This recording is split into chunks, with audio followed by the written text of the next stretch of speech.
Hello friends and welcome back to the Cigars channel. Today me and Billy are back to take a look at the Cuban and New World cigars in the month for November. So the New World cigar of the month for November is the Patel 20th anniversary Rothschild cigar. Now this one is quite small, comes in at 4.5 inches long with a 50 ring gauge. This one has tobacco from Nicaragua and Honduras and it's going to be medium to full in strength.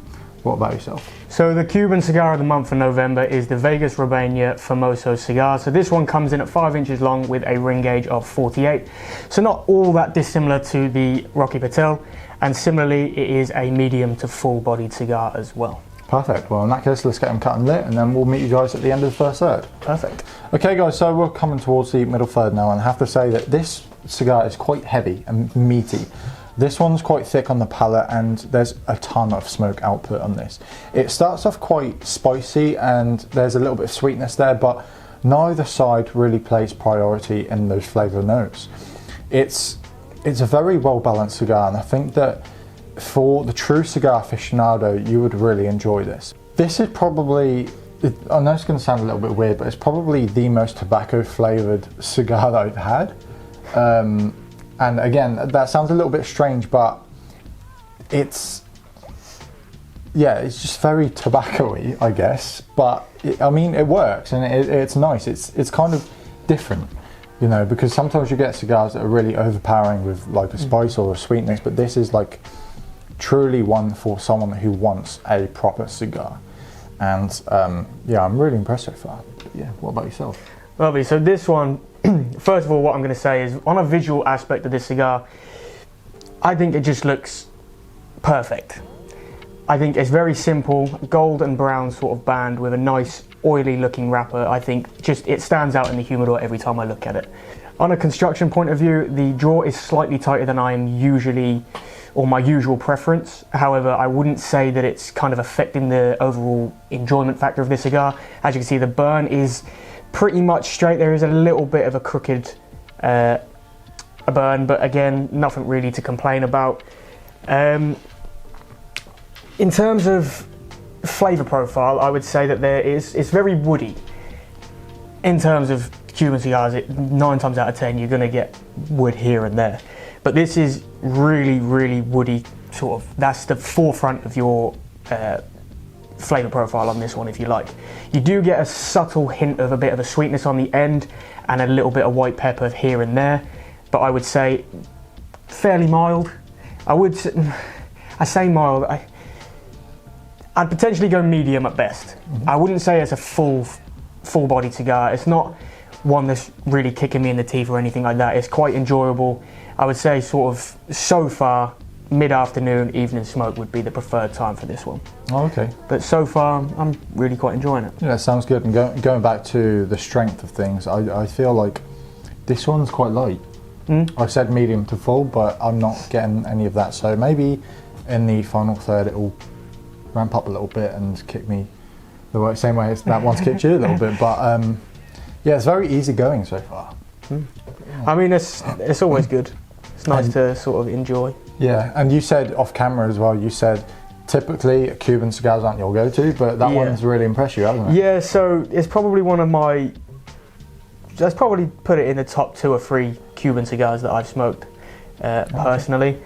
I'm not a massive fan of Cuban cigars, I never really go for them, but this one's really surprising me.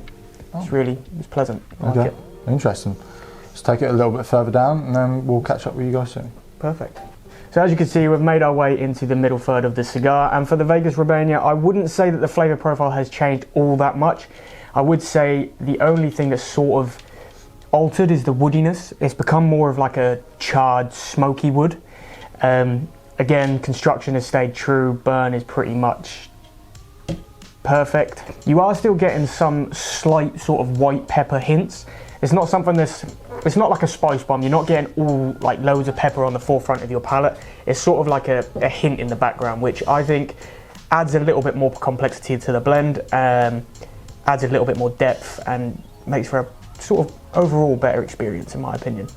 Okay, sounds How's good. the Patel coming along? So this one has actually changed a little bit. So this has become a little bit more complex.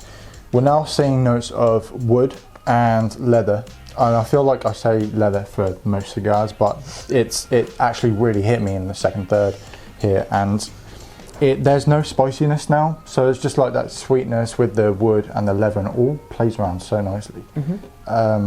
Construction wise, it's gotten a lot better. It was quite wonky, the burn. It has seemed to even up itself quite well though. I mean, you haven't actually touched the cigar up or anything like that, so it seems to be doing pretty well. But other than that, I mean, I'm not getting all too much regarding flavour notes, but there's not too much transition. We spoke about it a little bit off camera. There's not, as I say, all that much transition between the thirds so far. It might sort of ramp up, strength profile, flavours may change in the final third, but you know, we'll take them down and we'll see what happens. Yeah, sounds good. Okay guys, so we've come to the final thirds of the cigars now, and I have to say for the Rocky Patel, the flavour profile and the strength and everything hasn't really changed at all. I've still got the same notes as the middle third. And strength wise, I'd say probably medium max. It's actually quite light, surprisingly. But it's a really nice, easygoing cigar, and I feel like it's a great one for people who don't want to think too much about a cigar. So if you're out with friends or enjoying yourself at a barbecue and whatnot, this is a really, really great pick to have. But yeah, really enjoyed this. No complaints on my end at all. What about yourself? Yeah, so I would agree on a strength profile. Medium at most. I wouldn't say this is a full-bodied cigar. I wouldn't say that it's one that's overly strong at all. Flavour profile, I would say that the only thing that has changed is the pepper note that I spoke about earlier has really ramped up in the final third of the cigar. You do still get a little bit of woodiness, but pepper is at the forefront at the moment. Overall, I've thoroughly enjoyed this cigar. I didn't necessarily think I would do, but it surprised me quite a lot. I've really, really enjoyed it, and it is definitely one that I will enjoy in the future as well. Okay, sounds really good. I mean, I think it's safe to say we're both really impressed. Yeah. So, especially for yourself. I mean, like I said before, you're not really a Cuban connoisseur, but yeah. I'm always pleasantly surprised, and I'm always normally sort of happy to be pleasantly surprised by a Cuban cigar, and it happens more often now. So I'm delving into more of the Cuban brands, and they are definitely taking a little bit more fancy than they used to. Yeah, I mean, it was only recently we had the event with Tim from Hunters, and that was for the podcast Serie D number 4, and that was so good. Yeah, and of course the Paul Aranyaga 47 that we did the launch event last week, and again that was beautiful. Very, very good cigar, very easygoing and smooth. Perfect. So. But guys, thank you so much for watching. If you want to stick around, leave a like and comment and subscribe to the channel if you want to stay up to date with the latest content. But until next time, stay safe and happy herfing. Peace.